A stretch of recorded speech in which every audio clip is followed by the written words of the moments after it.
Let's learn about Austronesian alignment. All right, so this is going to be another little introduction to Austronesian alignment, and this was a video that was, um, you know who you are, but this was a video that was requested, and for the longest of time, I was hesitant about making this video because Austronesian alignment is a mess. It is a massive subject and it's a mess, but I tried to condense it to my understanding, and this is what I got. Right? So this is a continuation of the other introduction video of Austronesian alignment, and then we get right into the Austronesian alignment series, all right? So what is Austronesian alignment? Let's start with that first. Austronesian alignment is pretty much a Philippine type voice system, or voice kind of, yeah, voice characteristic, right?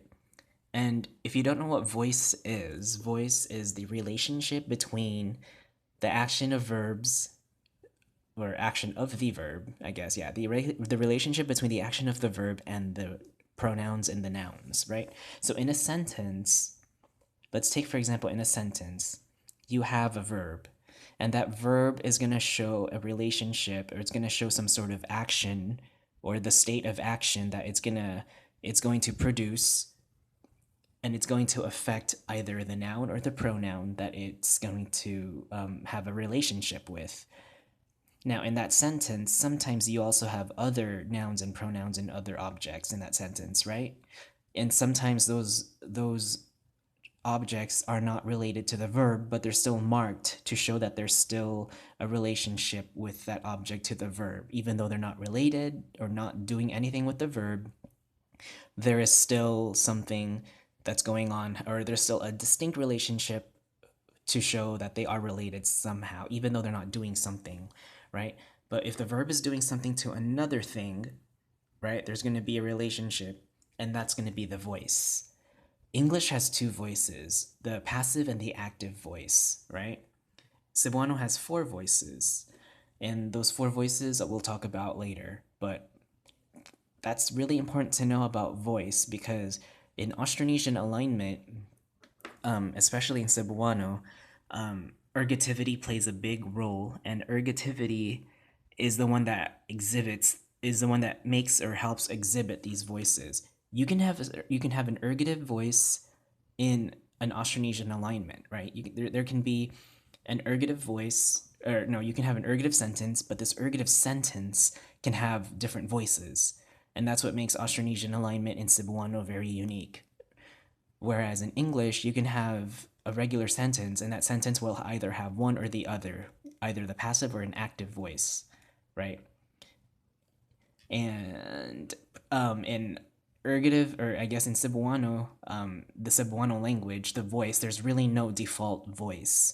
There's just like no one go-to voice or one default voice that when you're gonna speak, it's always gonna be in that voice defaultly, and then you change from one voice to another. So that's also another thing you should be wary of. There's no default voice. However, there are common voices, or there are voices that people use commonly than other voices. And then we'll talk about that when we start getting into the different types of voices. And speaking of which, your different types of voices in Cebuano are your agent, the patient, the circumstantial, and the instrument voices. Right? We will go into, we'll explore each one of those voices, and you'll see why there's one voice is more commonly used than another voice, right? So think of these as like, I guess you can think of these as like cases in a way, but not really. They're just voices, or just little alignments that you can see, and why some people more commonly align or use an alignment or voice most commonly than the other one.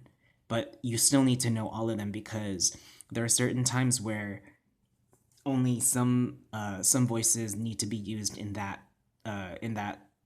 event or situation. There'll be certain times where in a situation you need to use one of the voice where the other voice doesn't work, right?